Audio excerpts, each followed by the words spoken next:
नमस्ते। मध्यमा ग्रामर वर्ण किसे कहते हैं? वर्णம் சொல்லி எதை சொல்கிறோம்? वर्णம் அப்படின்னா ஒரு குறியீடு. भाषा में प्रयुक्त मूल ध्वनि अथवा उसके चिह्न को वर्ण कहते हैं. ஒரு பாஷையில் ஒரு மொழியில் பிரயுக்து உபயோகப்படுத்தக்கூடிய மூல் துவனி, மூல ஒரு சவுண்டை, துவனினா ஒலியை தான் மேலும் உஸ்கே சிக்னக்கோ அதனுடைய அடையாளத்தை தான் வர்ண கக்தே हैं.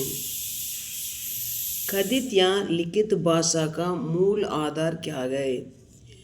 கதித்னா பேசக்கூடிய, யா அல்லது, லிக்கித்னா எழுதக்கூடிய பாஷையினுடைய மூல ஆதாரம் என்ன? கதித் யா லிக்கித் பாஷா கா மூல் ஆதார் துவனி ஹை. ஒலி சவுண்டு தான் அதுக்குடைய மூல ஆதாரம்.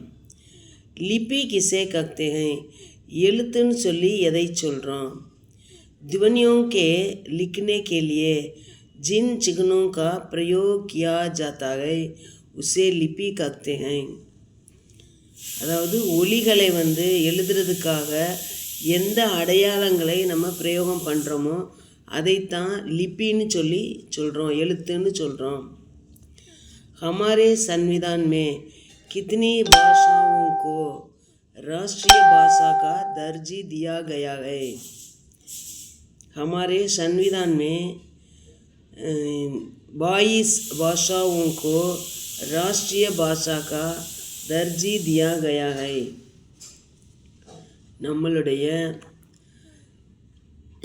மூல ஆதாரம், அதாவது நம்மளுடைய சட்டமன்றத்தில் அரசியல் அமைப்பில் எத்தனை மொழிகளுக்கு தேசிய மொழி அப்படின்ற ஒரு அங்கீகாரம் கொடுத்துருக்காங்க. நம்முடைய அரசியல் அமைப்பில் 22 பாஷைகளுக்கு தேசிய அங்கீகாரம், ராஷ்டிர மொழி அப்படின்னு சொல்லி ஒரு அட்டவணை கொடுத்துருக்குறாங்க.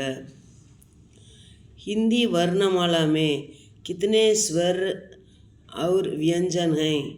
हिंदी वर्णमाला में 11 स्वर और 33 व्यंजन हैं. அதாவது ஹிந்தி வர்ணமாலையில், இந்தி எழுத்துக்களில் 11 உயிர் எழுத்துக்களும் 33 மெய்யெழுத்துக்களும் உள்ளன. स्वरों का प्रयोग कैसे होता है? स्वरों का प्रयोग स्वतंत्र रूप से होता है.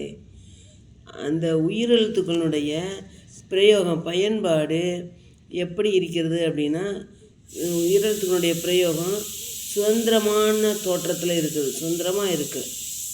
ஓகே, தன்யவாத்.